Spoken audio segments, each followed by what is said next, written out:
आज हम देखेंगे क्लास 10th का रसायन विज्ञान के इम्पोर्टेंट सवाल। इसमें पहला है क्वेश्चन है रासायनिक अभिक्रिया में भाग लेने वाले पदार्थ क्या कहलाते हैं। तो रासायनिक अभिक्रिया में भाग लेने वाले पदार्थ कहलाते हैं अभिकारक। रासायनिक अभिक्रिया में भाग लेने वाले पदार्थ क्या कहलाते हैं, अभिकारक। अगला क्वेश्चन है रासायनिक अभिक्रिया के फलस्वरूप जो पदार्थ बनता है उसे क्या कहते हैं। तो उसे कहते हैं प्रतिफल या उत्पाद। उसे क्या कहते हैं, प्रतिफल या उत्पाद। अगला क्वेश्चन है रासायनिक अभिक्रिया को दर्शाया जाता है। तो रासायनिक अभिक्रिया किससे दर्शाया जाता है, तो रासायनिक समीकरण द्वारा। रासायनिक अभिक्रिया को किससे दर्शाया जाता है, तो रासायनिक समीकरण के द्वारा। रासायनिक समीकरण में तीर का दिशा संकेत करता है, यानी तीर रासायनिक अभिक्रिया में तीर का दिशा किसको संकेत करता है, तो रासायनिक अभिक्रिया की दिशा को, किसको, रासायनिक अभिक्रिया की दिशा को व्यक्त करता है। अगला क्वेश्चन है वैसा रासायनिक अभिक्रिया जिसमें दोनों ओर तत्वों के परमाणु संख्या समान होती है क्या कहलाती है, तो संतुलित समीकरण। क्या कहलाती है, संतुलित समीकरण। नेक्स्ट क्वेश्चन है रासायनिक अभिक्रिया जिसमें दो या दो से अधिक पदार्थ परस्पर संयोग करके एक नई पदार्थ का निर्माण करते हैं क्या कहलाते हैं, तो संयोजन अभिक्रिया। यानी दो या दो से अधिक पदार्थ मिलकर एकल उत्पाद बनाते हैं तो क्या कहते हैं, संयोजन अभिक्रिया। नेक्स्ट क्वेश्चन है ऐसी रासायनिक अभिक्रिया जिसमें कोई बड़ा यौगिक दो या दो से अधिक सरल यौगिक में टूट जाते हैं क्या कहलाते हैं, तो वियोजन अभिक्रिया। क्या कहलाएंगे, वियोजन अभिक्रिया। अगला क्वेश्चन है जिस रासायनिक अभिक्रिया में ऑक्सीजन का संयोग होता है क्या कहलाता है, तो ऑक्सीकरण या उपचयन। क्या कहलाएगा, ऑक्सीकरण या उपचयन। 9 नंबर क्वेश्चन है जिस रासायनिक अभिक्रिया में ऑक्सीजन का निष्कासन या हाइड्रोजन का संयोग होता है क्या कहलाता है, तो अनाक्सीकरण। क्या कहलाएगा, अनाक्सीकरण या उपचयन अभिक्रिया। क्या कहलाएगा, उपचयन अभिक्रिया। अगला क्वेश्चन है आयनों के आदान प्रदान से होने वाली अभिक्रिया कहलाती है विस्थापन अभिक्रिया। क्या कहलाएगी, विस्थापन अभिक्रिया। ऐसी रासायनिक अभिक्रिया जिसमें अधिक क्रियाशील तत्व कम क्रियाशील तत्व के उसके यौगिक से विस्थापित कर देता है क्या कहलाता है, तो एकल विस्थापन। एक तत्व के विस्थापित करेगा तो एकल विस्थापन। अगला क्वेश्चन ऐसी रासायनिक अभिक्रिया जिसमें अम्ल और क्षार मिलकर लवण और जल बनाते हैं ऐसे कौन सा अभिक्रिया कहलाते हैं, तो उदासीनीकरण। कौन सा अभिक्रिया कहलाएगा, उदासीनीकरण। ये अम्ल हो गया, ये क्षार हो गया, मिलकर लवण और जल बना दिए तो उदासीनीकरण अभिक्रिया कहलाएंगे। अगला क्वेश्चन है भोजन का पचना कैसे अभिक्रिया, तो उपचयन। भोजन का पचना कैसे अभिक्रिया, तो उपचयन या ऑक्सीकरण। वैसा अभिक्रिया जिसमें ऊर्जा का अवशोषण होता है क्या कहलाता है, ऊष्माशोषी। कौन सा कहलाता है, ऊष्माशोषी। ऐसी रासायनिक अभिक्रिया जिसमें ऊर्जा का उत्सर्जन होता है यानी ऊर्जा निकलता है क्या कहलाता है, तो ऊष्माक्षेपी। कौन सी अभिक्रिया कहलाएगा, तो ऊष्माक्षेपी अभिक्रिया कहलाएगा। अगला क्वेश्चन है श्वसन कौन सी अभिक्रिया है, तो ऊष्माक्षेपी। यानी श्वसन से ऊर्जा मुक्त होती है तो ऊष्माक्षेपी। हरे सब्जियों को विघटित होकर कंपोस्ट बनना कौन सी अभिक्रिया है, तो ऊष्माक्षेपी। हरे सब्जियों को विघटित होकर कंपोस्ट बनने की अभिक्रिया ऊष्माक्षेपी। कौन सी गैस निकलती है, तो मीथेन गैस निकलती है। कौन सी गैस निकलती है, तो मीथेन। कौन सा पदार्थ बिना ज्वाला का जलता है, तो कोयला। बिना ज्वाला का जलेगा कोयला। नाइट्रोजन डाइऑक्साइड के धुएं का रंग कैसा होता है, तो भूरा कलर का होता है। कैसा होता है, भूरा कलर। ग्लूकोज का सूत्र होता है C6H12O6। ग्लूकोज का क्या सूत्र होता है, तो C6H12O6। चीनी का फार्मूला होता है रासायनिक सूत्र C12H22 और O11। बुझा हुआ चूना कैल्शियम हाइड्रोक्साइड CaOH का होल ट्वाइस। अम्लराज सल्फ्यूरिक अम्ल का होता है फार्मूला H2SO4। अगला क्वेश्चन है Fe प्लस कॉपर सल्फेट मिल के बना लेगा कॉपर आयरन सल्फेट। यानी कि कॉपर सल्फेट में से सल्फेट अलग होकर आयरन से अभिक्रिया करके आयरन सल्फेट और कॉपर का हो जाएगा, मुक्त हो जाएगा। कि कौन सी अभिक्रिया, तो विस्थापन अभिक्रिया। कौन सी अभिक्रिया है, विस्थापन अभिक्रिया। अगला क्वेश्चन है हाइड्रोजन प्लस ऑक्सीजन दोनों मिलकर कौन से H2O बनाते हैं, कौन से अभिक्रिया? तो संयोजन। देखो हाइड्रोजन और ऑक्सीजन दोनों जुट के यानी कि एक हो गया तो एकल उत्पाद बनाया तो संयोजन अभिक्रिया। Na2SO4 प्लस BaCl2 रासायनिक अभिक्रिया करके barium sulphate plus sodium chloride यानी दो गो अलग अलग विस्थापित हुआ। सोडियम और इसमें सल्फेट जाके बेरियम से मिल गया और क्लोरीन से Na मिल गया, तो इसमें द्विविस्थापन अभिक्रिया कहेंगे। इसे कौन सी विस्थापन अभिक्रिया? द्विविस्थापन। कॉपर ऑक्साइड और हाइड्रोजन अभिक्रिया करके कॉपर अलग हो जाएगा और ऑक्सीजन हाइड्रोजन से अभिक्रिया करके बनाएगा, तो इसको कहते हैं रेडॉक्स अभिक्रिया। इसको क्या कहते हैं? रेडॉक्स अभिक्रिया। प्रकृति में ऑक्सीजन का संतुलन बनाता है तो प्रकाश संश्लेषण से। किससे बनता है? प्रकाश संश्लेषण से। जल के एक अणु में हाइड्रोजन और ऑक्सीजन का अनुपात होता है तो H2O होता है, तो हाइड्रोजन का 2:1 2:1 हो जाएगा। अगला क्वेश्चन है सिल्वर आयोडाइड का रंग कैसा होता है? तो पीला रंग का होता है। अम्ल स्वाद में कैसा होता है? तो खट्टा होता है। क्षार स्वाद में कैसा होता है? तो कड़वा होता है। अम्ल नीला लिटमस पत्र को लाल कर देता है। अम्ल नीला लिटमस पत्र को क्या करता है? लाल। और क्षार लाल लिटमस पत्र को नीला कर देता है। क्षार लाल लिटमस पत्र को नीला कर देता है। लिटमस पत्र का रंग कैसा होता है? तो बैगनी या नीला कलर का रहता है। लिटमस पत्र का रंग कैसा रहता है? तो बैगनी या नीला कलर का रहता है। अगला क्वेश्चन अम्ल धातु से अभिक्रिया कर क्या उत्सर्जित करता है? तो हाइड्रोजन गैस। अम्ल धातु से अभिक्रिया कर क्या उत्सर्जित करेगा? तो हाइड्रोजन गैस। जल में घुलकर कौन सा हाइड्रोजन आयन देता है? तो अम्ल। जल में घुलकर हाइड्रोजन आयन देता है अम्ल। नींबू तथा संतरा में कौन सा अम्ल होता है? तो साइट्रिक अम्ल। नींबू और संतरा में कौन सा अम्ल होगा? साइट्रिक। इमली में टार्ट्रिक होता है। इमली में कौन होता है? टार्ट्रिक। टमाटर में ऑक्जेलिक अम्ल होता है। टमाटर में कौन सा अम्ल होता है? तो ऑक्जेलिक। और दही में कौन सा अम्ल होता है? तो लैक्टिक अम्ल होता है। दही में कौन सा अम्ल होगा? तो लैक्टिक। चिट्टी के डंक में यानी चिट्टी के काटने में कौन सा अम्ल होता है? तो फॉर्मिक अम्ल या मेथनोइक। फॉर्मिक अम्ल या मेथनोइक। सिरका में कौन होता है? तो एसिटिक अम्ल। सिरका में कौन होता है? एसिटिक अम्ल। फॉर्मिक अम्ल का यूपीएससी नाम मेथनोइक अम्ल होता है। कौन सा अम्ल होता है? मेथनोइक अम्ल होता है। अगला क्वेश्चन देखेंगे एसिटिक अम्ल का आईयूपीएसी नाम का होता है? तो एथनोइक अम्ल होता है। इसका फार्मूला तो CHCOOH। पीएच मान यानी कि पीएच मान होता है 7। अगर किसी विलयन के पीएच मान 7 है तो वो उदासीन कहलाएगा। जैसे कि शुद्ध जल का पीएच मान कितना होता है? तो 7 होता है। शुद्ध जल का पीएच मान 7। अगर 7 से धीरे धीरे 14 की तरफ बढ़ेंगे तो इसका क्षारीयता बढ़ता जाएगा। यानी 7 से 14 के बीच का जो विलयन का पीएच मान रहेगा वो क्षारीय रहेगा और 7 से अगर कम रहेगा तो वो अम्लीय रहेगा। अगला क्वेश्चन है उपज का उपचार किस में किया जाता है? तो एंटासिड से। एंटासिड से उपज का उपचार किससे किया जाता है? तो एंटासिड से। हमारी मांसपेशी में थकान होता है लैक्टिक एसिड के जमाव से। किसके जमाव से? लैक्टिक एसिड के जमाव से मांसपेशी में थकान होता है। अगला क्वेश्चन है पीएच मान वर्षा जल का पीएच मान कितना होता है? तो 5.6 से कम होता है। और चूना जल का पीएच मान 11 होता है। दूध का पीएच मान होता है 6.4 से 6.7 के बीच। 6.4 से 6.7 के बीच। और रक्त का पीएच मान होता है 7.4। जल में घुलनशील भस्म कहलाते हैं क्षार। जल में घुलनशील भस्म क्या कहलाते हैं? तो क्षार। सोडियम सल्फेट का जलीय विलयन होता है उदासीन। सोडियम सल्फेट का जलीय विलयन कैसा होता है? तो उदासीन होता है। उदासीन विलयन का पीएच मान कितना होता है? 7। उदासीन विलयन का पीएच मान 7 होता है।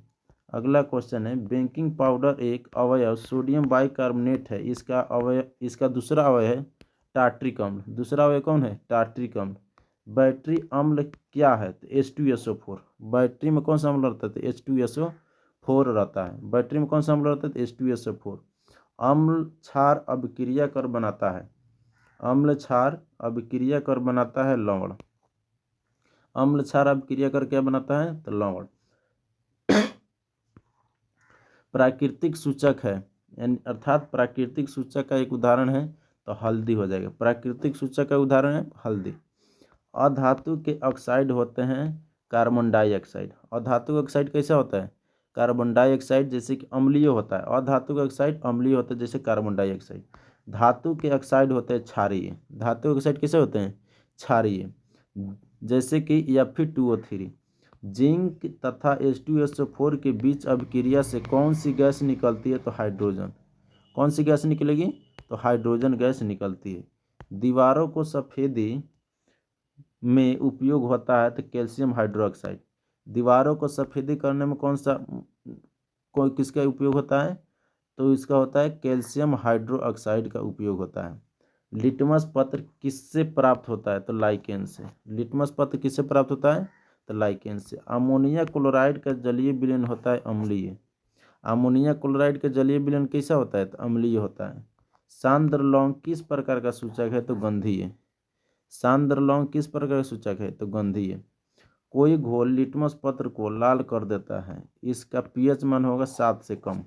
यानी कि लिटमस पत्र को लाल कर देता है तो 7, इसका पीएच मान कितना होगा? 7 से कम होगा। अम्ल वर्षा का पीएच मान कितना होता है? तो 5.6 से कम होता है। अम्ल वर्षा के कारण कौन होता है? तो SO2 सल्फर डाइऑक्साइड और NO2 नाइट्रोजन डाइऑक्साइड। टूथपेस्ट कैसा होता है? तो क्षारीय होता है। तो टूथपेस्ट कैसा होता है? तो क्षारीय होता है।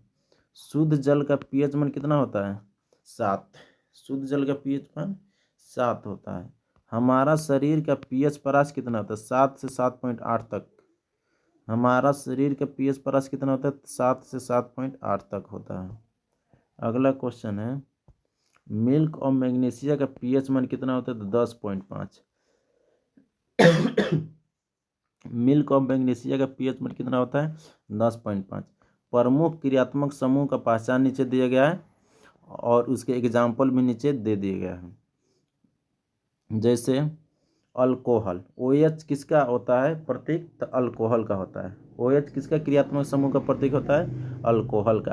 अंत में प्रत्येक रूप में ऑल लगा रहता है, जैसे एथनॉल, इसमें लगा है all. Ethane plus all, ethanol. Ethane plus all यानी कि एथनॉल। अगला है CHO। CHO होता है एल्डिहाइड का। CHO किसका होता है? एल्डिहाइड का। इसमें लास्ट प्रत्येक रूप में लगा रहता है अल, जैसे कि एथेनॉल। अगला है COOH, यानी इसको प्रतीक होता है कार्बोक्सिलिक अम्ल का। किसका प्रतीक होता है? कार्बोक्सिलिक अम्ल। और प्रत्येक रूप में लगा रहता है ओइक, जैसे कि एथनोइक। जैसे कि एथनोइक। सवाल पूछेगा एथनोइक में कौन सा क्रियात्मक समूह होता है? जवाब देना होगा कार्बोक्सिलिक अम्ल, COOH। CO किसका होता है? तो कीटोन का। CO किसका प्रतीक होता है? कीटोन का। इसके प्रत्येक रूप में लगा रहता है ओन। प्रत्येक रूप में क्या लगा रहेगा? ओन। जैसे कि एथेनॉल, केवल O ईथर का रहता है। केवल O किसका होता है? ईथर। इसके अलावा प्रत्येक रूप में लगा रहेगा ऑक्सी, जैसे कि एथॉक्सी। अगला है CnH2n+2, एल्केन का होता है। एल्केन लास्ट में लगा रहेगा N, जैसे कि एथेन, जैसे कि एथेन।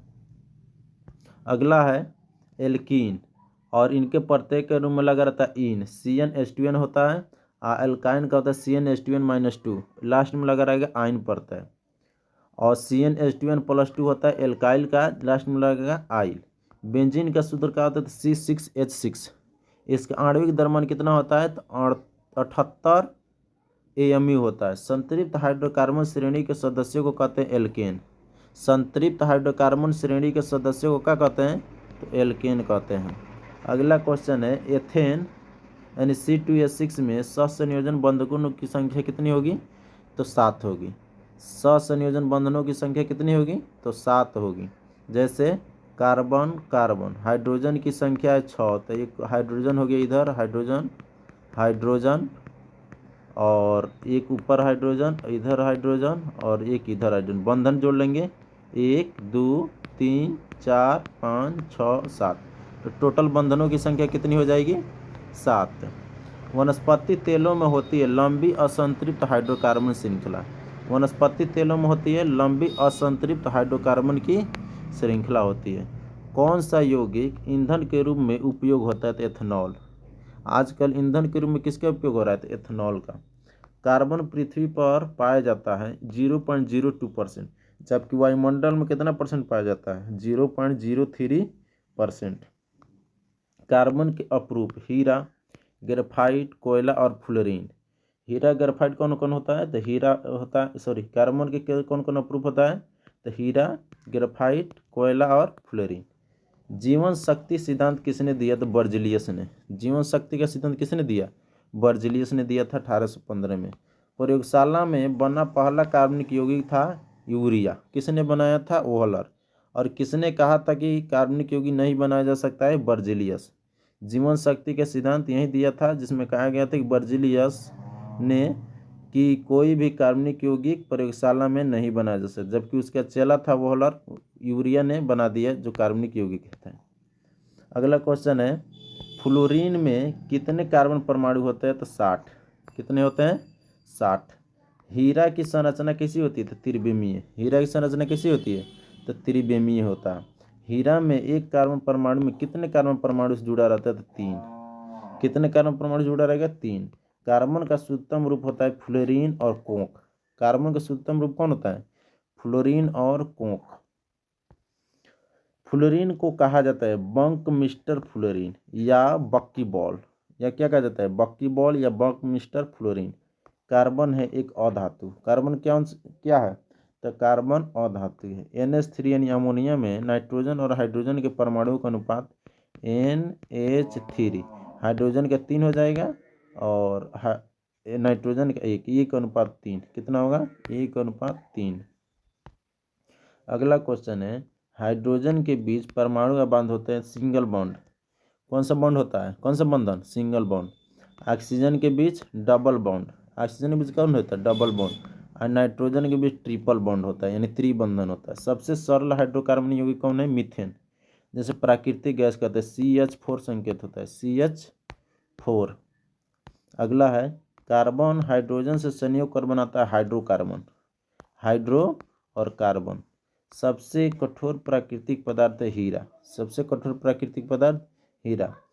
कार्बन 60 फ्लोरीन, इसको फ्लोरीन कहा जाता है, कि आकृति कैसी होती है? तो फुटबॉल।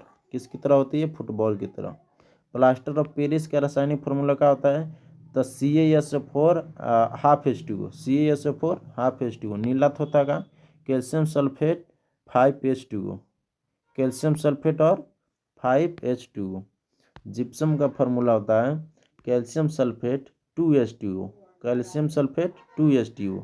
और धोबिया सोडा जिसे धोवन सोडा कहा जाता है, तो Na2CO3 Na2CO3 10H2O। Baking soda होता है NaHCO3 जिसे सोडियम बाइकार्बोनेट भी कहा जाता है। और बिरंगक चूर्ण का होता है CaOCl2। प्लास्टर ऑफ पेरिस कैसा यौगिक है? तो विजातीय यौगिक है। कैसा यौगिक है? तो विजातीय। प्लास्टर ऑफ पेरिस कैसा यौगिक है? तो विजातीय। टूटी हुई हड्डी को जोड़ने का उपयोग किया जाता है प्लास्टर ऑफ पेरिस। टूटी हुई हड्डी को जोड़ने के लिए उपयोग किया जाता है प्लास्टर ऑफ पेरिस का। आयोडीन युक्त नमक है NaCl प्लस। NaCl आयोडीन युक्त कौन नमक है? तो NaCl। कौन सी धातु कमरे के ताप पर द्रव अवस्था में पाया जाता है? तो पारा। कौन पाया जाता है? पारा। कौन सी अधातु कमरे के ताप पर द्रव में होती है? तो ब्रोमीन। अधातु जो कमरे के ताप पर द्रव होती है ब्रोमीन, और धातु जो कमरे के ताप पर द्रव होती है वो है पारा। अगला सवाल है, कौन सी अधातु चमकीला होती है? तो आयोडीन। कौन सी धातु चमकीली होती है? तो आयोडीन। कौन सी अधातु विद्युत का सुचालक होता है? तो ग्रेफाइट। कौन सी अधातु विद्युत का सुचालक होता है? तो ग्रेफाइट। विद्युत का अच्छा सर्वोत्तम चालक है कौन? सिल्वर।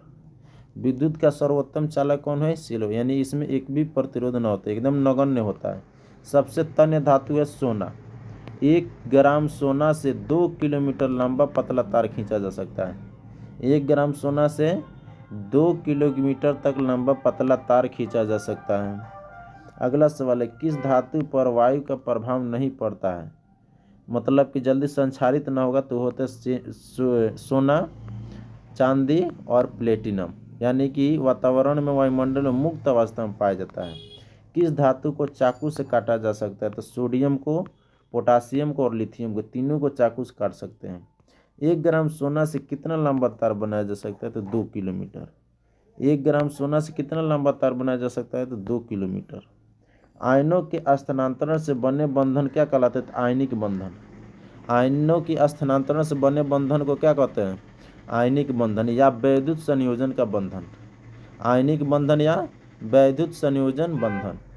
अगला क्वेश्चन है, जब दो परमाणु आपस में इलेक्ट्रॉनों को साझा करके अपना अष्टक पूरा करते हैं तो उनके बीच बना हुआ बंधन क्या कहलाता है? तो सहसंयोजन बंधन। कौन बंधन कहलाएगा? सहसंयोजन बंधन। अर्थात इलेक्ट्रॉनों का साझा करके बने हुए बंधन को सहसंयोजन बंधन, इलेक्ट्रॉनों का स्थानांतरण करके बने हुए बंधन को आयनिक बंधन कहते हैं। मुक्त अवस्था में पाई जाने वाली धातु का नाम सिल्वर और गोल्ड और प्लेटिनम। पृथ्वी के अंदर विद्यमान धातु युक्त ठोस पदार्थ क्या कहलाते हैं? तो खनिज। क्या कहलाते हैं? खनिज कहलाते हैं। अगला सवाल है, जिस खनिज में प्रचुर मात्रा में धातु विद्यमान होता है क्या कहलाता है? अयस्क। जिस खनिज में प्रचुर मात्रा में धातु विद्यमान होते हैं क्या कहलाते हैं? अयस्क। अयस्क को वायु की उपस्थिति में गर्म करने की क्रिया क्या कहलाती है? भर्जन या भंजन। क्या कहलाती है? भर्जन। अगला सवाल है, अयस्क को वायु की अनुपस्थिति में गर्म करने की क्रिया क्या कहलाती है? निस्तापन। अयस्कों को वायु की अनुपस्थिति में गर्म करने की क्रिया क्या कहलाती है? निस्तापन। एल्युमिनियम का प्रमुख अयस्क है बॉक्साइड, कोरंडम और क्रायोलाइट। एल्युमिनियम का प्रमुख अयस्क बॉक्साइड, कोरंडम और क्रायोलाइट। जस्ता का प्रमुख अयस्क कौन है? तो जिंक ब्लेड, कैलेमाइन और जिकाइट जिंकाइट। पारा का प्रमुख अयस्क सिनेबार और कॉपर का होता है क्यूप्राइट। कॉपर का अयस्क कौन होता है? क्यूप्राइट। पारा का अयस्क होता है सिनेबार और जिंक का यानी जस्ता का प्रमुख अयस्क कौन है? Zinc blende. कौन अयस्क है? Zinc blende. और एल्युमिनियम का अयस्क कौन होता है? बॉक्साइड। पीतल मिश्रण है तांबा और जस्ता का। पीतल किसका मिश्रण होता है? तो तांबा और जस्ता का। सोल्डर मिश्रण है सीसा और टीन का। सोल्डर किसका मिश्रण होता है? सीसा और टीन का। और स्टील किसका मिश्रण होता है? तो आयरन, क्रोमियम और निकेल तथा कार्बन, यानी कि चार पदार्थों का मिश्रण रहता है जिसमें आयरन, क्रोमियम, निकेल और कार्बन होता है। अगला सवाल है, शुद्ध सोना कितने कैरेट का होता है? तो 24 कैरेट का होता है। शुद्ध सोना कितने कैरेट का होता है? तो 24। और आभूषण बनाने में कितना कैरेट सोना का उपयोग किया जाता है? तो 22 कैरेट का। कुतुब मीनार की ऊंचाई कितनी है? तो लगभग 72 मीटर। कुतुब मीनार की ऊंचाई 72 मीटर। धातुओं पर जिंक की परत चढ़ाना क्या कहलाता है? तो जस्तीकरण या यसद लेपन कहा जाता है। धातुओं पर जिंक की परत चढ़ाने की क्रिया को यसद लेपन या जस्तीकरण कहते हैं। कौन सा धातु अधिक अभिक्रियाशील है? तो पोटासियम। कौन सा धातु अधिक अभिक्रियाशील है? तो पोटासियम। धातु की प्रकृति होती है विद्युत धनात्मक। धातु की प्रकृति कैसी होती है? विद्युत धनात्मक। साधारण ताप पर फास्फोरस का अणु सूत्र क्या होता है? P4। साधारण ताप पर फास्फोरस का अणु सूत्र होता है P4। और सल्फर का होता है S8। सल्फर क्या होता है? S8। किस धातु को केरोसिन तेल में डुबा कर रखा जाता है? तो सोडियम को। किस में रखा जाता है? सोडियम में। किस धातु को रखा जाता है? केरोसिन तेल में किस धातु को डुबा कर रखा जाता है? तो सोडियम को। एल्युमिनियम पर मोटी ऑक्साइड की परत बनने की प्रक्रिया क्या कहलाती है? एनोडीकरण। एल्युमिनियम पर मोटी ऑक्साइड की परत बनने की प्रक्रिया क्या कहलाती है? तो एनोडीकरण कहलाती है। अगला सवाल है, धातु जल से अभिक्रिया करके कौन सी गैस मुक्त करती है? तो हाइड्रोजन। धातु जल से अभिक्रिया करके कौन सी गैस मुक्त करती है? तो हाइड्रोजन। एक्वा रेजिया में हाइड्रोजन क्लोराइड और नाइट्रिक अम्ल का अनुपात कितना होता है? तो 3:1 होता है। कितना अनुपात होता है? 3:1 होता है। जिसका उपयोग सोना के सफाई के लिए किया जाता है। कोई तत्व ऑक्सीजन के साथ अभिक्रिया कर उच्च गलनांक वाला यौगिक निर्मित करता है। यह यौगिक जल में विलय होता है। यह तत्व हो सकता है तो कैल्शियम होता है। कौन होता है? कैल्शियम होता है। अगला सवाल है, वह धातु जो सिर्फ अम्ल राज में घुलता है वो कौन कौन सा धातु है? एक होता है सोडा, दूसरा होता है चांदी और तीसरा होता है प्लेटिनम। ऐसे तत्व जो इलेक्ट्रॉनों को त्याग कर धन आयन बनाते हैं क्या कहलाते हैं? धातु। ऐसे तत्व जो इलेक्ट्रॉनों का त्याग कर धन आयन बनाते हैं क्या कहलाते हैं? धातु। अक्रिय गैस या नोबेल गैस कौन कौन से है? तो हीलियम है, नियॉन है, आर्गन है, क्रिप्टॉन है और जेनॉन है। सोना का परमाणु संख्या कितना होता है? तो 79 होता है। सोना का परमाणु संख्या कितना होता है? 79 होता है। लोहा का कितना होता है, अर्थात आयरन का कितना होता है? तो 26। कितना होता है? 26। सोडियम कितना होता है? तो 11। सोडियम कितना होता है? 11। ऑक्सीजन का संयोजकता कितना होता है? तो 2। और गंधक अर्थात सल्फर का परमाणु क्रमांक कितना होता है? तो 16। सल्फर कितना होता है? 16। क्लोरीन परमाणु के 22वें कक्षा में इलेक्ट्रॉनों की संख्या कितनी होती है? 7। अर्थात जब इलेक्ट्रॉनिक विन्यास निकालें तो प्रथम कक्षा में 2 और दूसरा कक्षा में 8 और तीसरा कक्षा में आ जाएगा हमारा 7 इलेक्ट्रॉन। अर्थात प्रथम कक्षा में 2, दूसरा में 8 और तीसरा में बाकी बचा 7। तो अंतिम कक्षा के संयोजी इलेक्ट्रॉनों की संख्या कितनी हो जाएगी? 7। कैल्शियम क्लोराइड और सोडियम क्लोराइड में बंधन होते हैं आयनिक बंधन। कौन सा बंधन? आयनिक बंधन होता है। अगला सवाल है, लाल तप्त आयरन पर जलवाष्प प्रवाहित करने पर कौन सी यौगिक प्राप्त होता है? तो Fe3O4। कौन प्राप्त होता है? Fe3O4। सिलिकॉन या सिलिका क्या है? तो उपधातु या अर्धधातु है, जिसका उपयोग सौर सेल में किया जाता है। बॉक्साइट किस धातु का प्रमुख यस्क है? तो एल्युमिनियम का। बॉक्साइट किस धातु का प्रमुख यस्क है? तो एल्युमिनियम का। लोहा एवं इस्पात को जंग से बचाने के लिए किस धातु की एक पतली परत चढ़ाई जाती है? तो जिंक की। लोहा एवं इस्पात को जंग से बचाने के लिए किस धातु का एक पतली परत चढ़ाई जाती है? तो जिंक या जस्ता की। अगला सवाल है, वह यौगिक जिनके अणु सूत्र समान लेकिन भौतिक एवं रासायनिक गुण भिन्न होते हैं क्या कहलाते हैं? तो समायोवी कहलाते हैं। क्या कहलाते हैं? समायोवी। तथा यह घटना समायवता कहलाता है। यह घटना क्या कहलाता है? समायवता। यह घटना समायवता। वह यौगिक जिनके अणु सूत्र समान लेकिन भौतिक एवं रासायनिक गुण भिन्न भिन्न होते हैं कहलाते हैं समायोवी, तथा यह घटना समायवता कहलाता है। कोयला और पेट्रोलियम कैसा ईंधन है? तो जीवाश्म ईंधन, यानी कि जीवों के अंश से प्राप्त हुआ है। किसका उपयोग ईंधन के रूप में होता है? तो अल्कोहल का। किसका उपयोग होता है? अल्कोहल का उपयोग होता है। लंबी श्रृंखला वाले वसा अम्ल के सोडियम लवण क्या कहलाता है? साबुन। लंबी श्रृंखला वाले वसा अम्ल के सोडियम लवण क्या कहलाते हैं? साबुन। उच्च अल्कोहल के हाइड्रोजन सल्फेट के सोडियम लवण क्या कहलाते हैं? उपमार्जक। उच्च अल्कोहल के हाइड्रोजन सल्फेट के सोडियम लवण क्या कहलाते हैं? उपमार्जक। अर्थात हाइड्रोजन सल्फेट के सोडियम लवण उपमार्जक और लंबी श्रृंखला वाले वसा अम्ल के सोडियम अम्ल कहलाएंगे साबुन। अगला सवाल है, एक अणु परंतु विभिन्न संरचना सूत्र वाले यौगिक कहलाते हैं समायोगी। एक अणु परंतु विभिन्न संरचना सूत्र वाले यौगिक क्या कहलाते हैं? समायोगी। आवर्त सारणी में कुल कितना तत्व है? तो 118। कितना तत्व है? 118। आवर्त सारणी में अधिकांश तत्व है धातु। आवर्त सारणी में अधिकांश तत्व कैसा होता है? धातु। आवर्त सारणी में धातु एवं अधातु के क्रम में किसने सजाया था? तो लबवाजे ने। किसने सजाया था? तो लबवाजे ने सजाया था। अगला क्वेश्चन है, आधुनिक आवर्त सारणी में कितने आवर्त है? तो 7 आवर्त है और 18 वर्ग है, जिन्हें समूह भी कहा जाता है। तो आधुनिक आवर्त सारणी में 7 आवर्त है और 18 वर्ग हैं। आधुनिक आवर्त सारणी किसने दिया था? तो मोसले ने दिया था। आधुनिक आवर्त सारणी में ब्लॉक की संरचना का होगा 4 गो, SPDF। आधुनिक आवर्त सारणी में ब्लॉक की संरचना कितनी है? 4, SPDF। आधुनिक आवर्त सारणी की क्षैतिज कतार को आवर्त एवं ऊर्ध्वाधर कतार को क्या कहते हैं? वर्ग। ऊर्ध्वाधर कतार को कहेंगे वर्ग और क्षैतिज कतार को कहते हैं आवर्त। तत्वों का त्रिक नियम किसने दिया था? डोबरेनर ने दिया था। तत्वों का त्रिक नियम किसने दिया था? डोबरेनर ने दिया था। अगला क्वेश्चन है, तत्वों का अष्टक नियम संगीत के सुर पर जो दिया था किसने दिया था? तो जॉन अलेक्जेंडर न्यूलैंड्स ने दिया था। जॉन अलेक्जेंडर न्यूलैंड्स ने दिया था। उस समय न्यूलैंड्स के समय कितना तत्व था?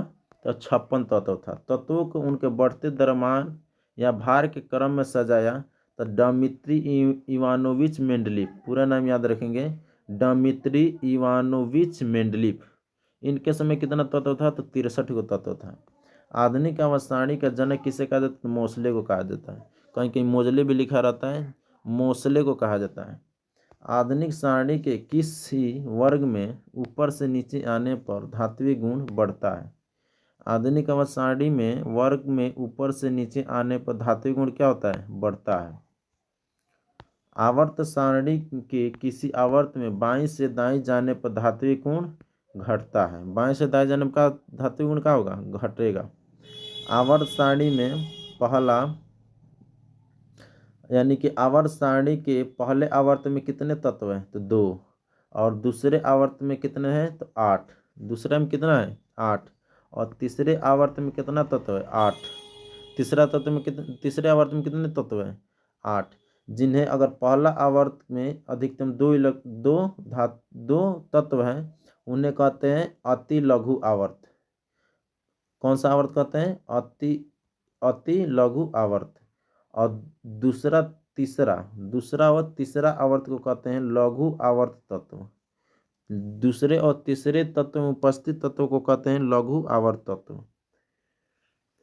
चौथा और पांचवें 18 दोनों में तत्व होते हैं, इन्हें कहते हैं दीर्घ आवर्त। यानी कि दीर्घ आवर्त किस आवर्त को कहा जाता है? तो चौथा और पांचवा।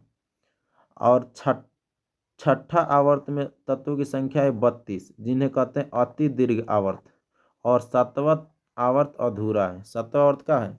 अधूरा है। तो सवाल पूछेगा अति लघु आवर्त में कितने तत्व आते हैं? तो 2।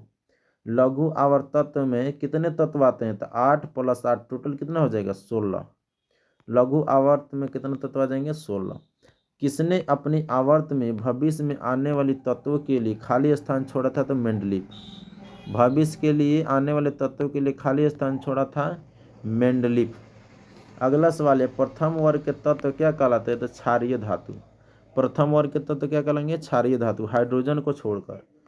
वर्ग दूसरा में के तत्व को क्या कहते हैं? तो क्षारीय मृदा धातु। वर्ग दूसरे के तत्व को क्या कहते हैं? क्षारीय मृदा धातु। और वर्ग 17 के तत्व को हाइड्रोजन तत्व कहते हैं। इसमें वर्गों की संख्या कितनी है? 18 है। और 18वां वर्ग की संख्या को कहते हैं, वर्ग में उपस्थित तत्वों को कहते हैं अक्रिय या उत्कृष्ट गैस या नोबेल गैस। किसी कोष में इलेक्ट्रॉनों का अधिकतम संख्या कितनी होती है? तो 2n²। किसी कोष में अधिकतम इलेक्ट्रॉनों की संख्या कितनी होती है? तो 2n²। और प्रथम में होता है, प्रथम में कितना होता है? 2 8 2 8 8 2। इसे फार्मूला से निकालेंगे 2 1 का स्क्वायर तो हो जाएगा 2। दूसरा में निकालेंगे, दूसरा कक्षा में अधिकतम इलेक्ट्रॉन की संख्या 2 × 2 का स्क्वायर तो 4 दूनी कितना हो जाएगा? 8। तीसरा का कक्षा में निकालेंगे तो 3 × 3 = 9 दूनी 18। और चौथा की कक्षा में निकालेंगे तो कितना हो जाएगा? 32। यानी कि 2 8 18 32 होता है। 2 8 18 32। अगला सवाल है, आधुनिक आवर्त सारणी में बाईं से दाईं जाने पर परमाणु त्रिज्या अर्थात आकार घटता है कि बढ़ता है? तो घटता है। क्या होता है? घटता है। 1 पिकोमीटर में कितना बराबर होता है? 1 पिकोमीटर 10⁻12 मीटर। 10⁻12 मीटर को पिकोमीटर बोला जाता है। अगला है नैनोमीटर, तो 10⁻9 मीटर को कहा जाता है नैनोमीटर। और माइक्रोमीटर कहा जाता है 10⁻6 मीटर को क्या कहा जाता है? माइक्रोमीटर। 18वें वर्ग या समूह को कहते हैं शून्य समूह। क्या कहा जाता है? शून्य समूह। आवर्त सारणी के किसी आवर्त में तत्वों की कौन सा गुण समान होता है? तो कक्षों की संख्या। कौन समान होता है? कक्षों की संख्या। अगला क्वेश्चन है, सल्फर यानी कि S16 के संयोजी इलेक्ट्रॉनों की संख्या कितनी है? 6। सेल यानी कक्षा का नाम क्रमशः K, L, M और N। 2 8 18 32 इसमें क्या होंगे? तत्वों के इलेक्ट्रॉन उपस्थित होंगे। आवर्त सारणी के प्रत्येक आवर्त में अंतिम सदस्य होता है अक्रिय गैस। कौन होता है? अक्रिय। यानी कि आवर्त सारणी के प्रत्येक आवर्त का अंतिम सदस्य क्या मिलेगा? अक्रिय गैस मिलेगा। किसी तत्व के 2 सेल है और दोनों ही इलेक्ट्रॉन से पूर्णतः भरे हुए, वह तत्व होंगे नियॉन। वह तत्व कौन होगा? नियॉन होगा। सबसे अधिक क्रियाशील हाइड्रोजन फ्लोरीन, उसके बाद आता है क्लोरीन, उसके बाद आएगा ब्रोमीन, उसके बाद कौन आता है? आयोडीन। यूरो 2 का संबंध किससे? तो वायु प्रदूषण से। यूरो 2 का संबंध किससे है? तो वायु प्रदूषण। भारत में स्टेज 1 लागू किया गया कब? 2005 में। भारत में स्टेज 1 लागू किया गया 2005 में। GAP Ganga action plan, Ganga कार्यान्वयन योजना शुरू कब हुआ? तो 1986 में। यानी कि GAP, कभी कभी फुल फॉर्म पूछ लेता है GAP, तो गंगा एक्शन प्रोग्राम। गंगा कार्यान्वयन योजना की शुरुआत कब हुआ? तो 1986 में। गंगा कार्य योजना का बजट कितना था? तो 300 करोड़। गंगा नदी को साफ करना था ऋषिकेश से कोलकाता तक। कहाँ से कहाँ तक? ऋषिकेश से कोलकाता तक। RRR का अर्थ है रिड्यूस, रीयूज और रिसाइकिल, अर्थात कम उपयोग करना है, पुनः उपयोग करना है और पुनः चक्रण। वृक्षों के क्षेत्रफल में वृद्धि कैसे की जाती है? तो वृक्षारोपण करके। वृक्षों के क्षेत्रफल में वृद्धि कैसे की जाती है? तो वृक्षारोपण करके। भारत में वन्य जीव एवं प्रकृति संरक्षण वर्ष मनाया गया सबसे पहले कब? 1970 में। कब मनाया गया? 1970 में। अगला सवाल है, टिहरी बांध किस पर स्थित है? तो टिहरी बांध उत्तराखंड में है और भागीरथी नदी पर है। उत्तराखंड में गंगा नदी को ही भागीरथी नदी कहा जाता है, तब किसको कहेगा? भागीरथी नदी। ऑप्शन में नहीं रहेगा तो गंगा नदी। सरदार सरोवर बांध कहाँ है? तो गुजरात में है और नर्मदा नदी पर है। भूमिगत जल का उदाहरण है कुआं। भूमिगत जल का उदाहरण कौन है? कुआं। बांध बनाने का मुख्य कारण है बिजली उत्पादित करना है और सिंचाई। बिजली उत्पादन करना क्या? और सिंचाई। वर्षा जल का संचयन क्या कहलाता है? जल संचयन। वर्षा जल का संचयन क्या कहलाता है? तो जल संचयन। चिपको आंदोलन किससे संबंधित है? तो वृक्ष की कटाई को रोकने से संबंधित था चिपको आंदोलन। वहाँ की बच्चे और महिलाओं ने भाग लिया था। कब हुआ था? तो 1972 या 1970 के दशक में भाग लिया था। महिला और केवल बच्चों ने भाग लिया था। नेतृत्व किया था तो सुंदरलाल बहुगुणा ने नेतृत्व किया था। बड़े बड़े बांध को क्या कहा जाता है? बड़े बड़े बांध से क्या होता है? तो सिंचाई के लिए जल की उपलब्धता होती है। सिंचाई के लिए क्या होता है? जल की उपलब्धता होते हैं। सिंचाई के लिए पौधे को ठीक से जड़ के समीप जल पहुंचाने की विधि क्या कहलाती है? टपकन सिंचाई। सिंचाई के लिए पौधे को ठीक जड़ के समीप जल पहुंचाने की विधि क्या कहलाती है? तो टपकन सिंचाई कहलाती है। अगला क्वेश्चन है, नर्मदा बचाओ आंदोलन का नेतृत्व किसने किया था? तो मेधा पाटेकर। कौन नेतृत्व किया? मेधा पाटेकर। बिश्नोई आंदोलन का नेतृत्व किया था अमृता देवी बिश्नोई। बिश्नोई आंदोलन का नेतृत्व किसने किया? अमृता देवी बिश्नोई। आप इसे लिख कर भी याद कर सकते हैं या इसी तरह वीडियो 2 बार 3 बार देख कर भी याद कर सकते हैं। तब तक के लिए थैंक यू। मिलते हैं फिर अगले नेक्स्ट क्लास में।